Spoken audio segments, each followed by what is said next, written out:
आकाश आनंद राष्ट्रीय कोऑर्डिनेटर को इन दादियों ने कुछ कहा है और कुछ दिया भी है। आज क्या कहा आकाश आनंद जी ने आपसे? मैंने ये कहा था आपके लिए पूरा पूरा आशीर्वाद है और आप जरूर यहाँ से सफल होंगे। असल में और मैं आपको पीएम मुख्यमंत्री देखना चाहती हूँ, बहन को पीएम देखना। क्या आप बहन मायावती जी की छवि देखती है आकाश आनंद में? जी आकाश आनंद को बहन मायावती जी की तरह देखती है? बिल्कुल बिल्कुल। क्या कहा था उन्होंने? उन्होंने कि आपकी दुआएं होना चाहिए। अच्छा, हाँ आपने उस डायरी में भी तो कुछ लिखवाया था। नहीं नहीं, हमें सहेली ने दिखवाया है, साइन करवाए बस। हाँ मैंने नहीं कुछ करवाया।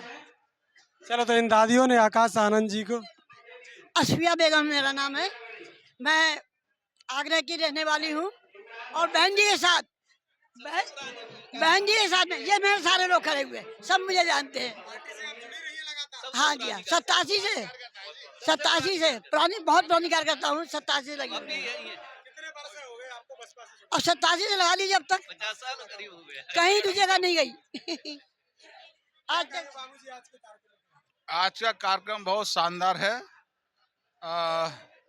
जो बहुजन समाज पार्टी के नवनियुक्त जो कोऑर्डिनेटर हैं, राष्ट्रीय कोऑर्डिनेटर हैं भाई आनंद जी, आज यहाँ आगरा में शिरकत की। उन्होंने अपील करी है वोट की, और जिस तरह का माहौल चल रहा है, चूंकि आजकल वोटर बहुत जागरूक है, वो विश्लेषण करना सीख गया है। अब तक जातिगत आधार पर, वर्ग के आधार पर, क्षेत्र के आधार पर, पॉलिसी के आधार पर वोट देता रहा था, लेकिन आज का वोटर बहुत जागरूक है।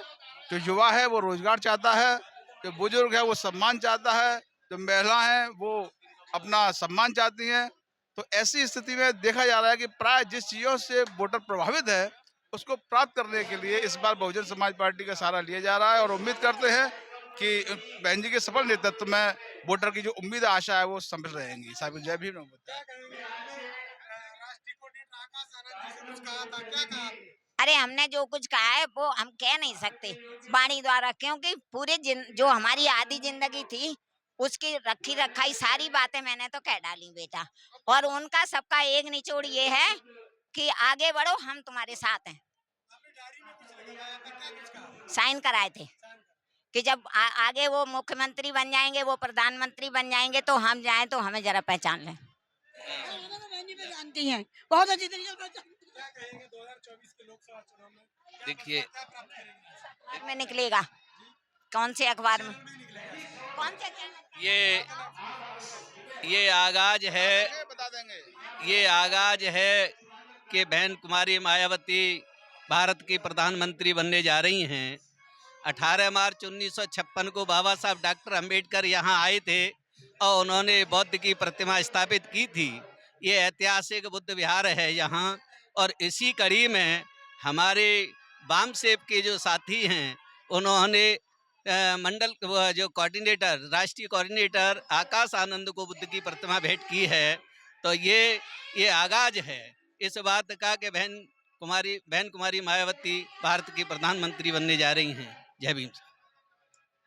2024 में मोदी की तमाम गारंटियां हैं, बहुजन समाज पार्टी कैसे प्राप्त करेगी? देखिए, ये सब वो दौर चला गया जो जब वोटर जो था वो भ्रमित हो जाता था और वायदों में या उनकी बातें विश्वास ले करता था। अब वो समय है जबकि वोटर पूरी तरह जागरूक हो चुका है। चाहे वो काले धन की वापसी की बात हो, चाहे वो 15-15 हज़ार रुपये खाते में आने की बात हो, चाहे वो महंगाई को कम करने की बात हो, चाहे पेट्रोल के रेट को कम करने की बात हो। चूंकि ये व्यक्ति का अपना अनुभव है कि जो व्यक्ति 50 रुपए लीटर पेट्रोल को महंगा कहा करते थे, वो 104 रुपए लीटर की पेट्रोल लेने में भी कोई ऐतराज नहीं कर रहे।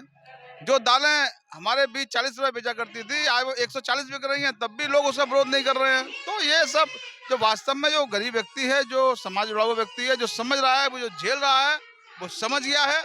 और आज माननीय आकाश आनंद जी, राष्ट्रीय कोऑर्डिनेटर बहुजन समाज पार्टी आए हैं। आज हमने बहुजन समाज पार्टी के B1 बामसेब की टीम की ओर से एक बुद्ध प्रतिमा भेंट करके उनका स्वागत किया है, और हम पूरी टीम इस बात के लिए आश्वस्त करती है कि आगरा की पूरी जो इलेक्शन है, इलेक्शन में एक एक वोट बहुजन समाज पार्टी खाते में जाकर पार्टी को विजयी बनाएंगे। धन्यवाद। चलिए, बहुत बहुत धन्यवाद।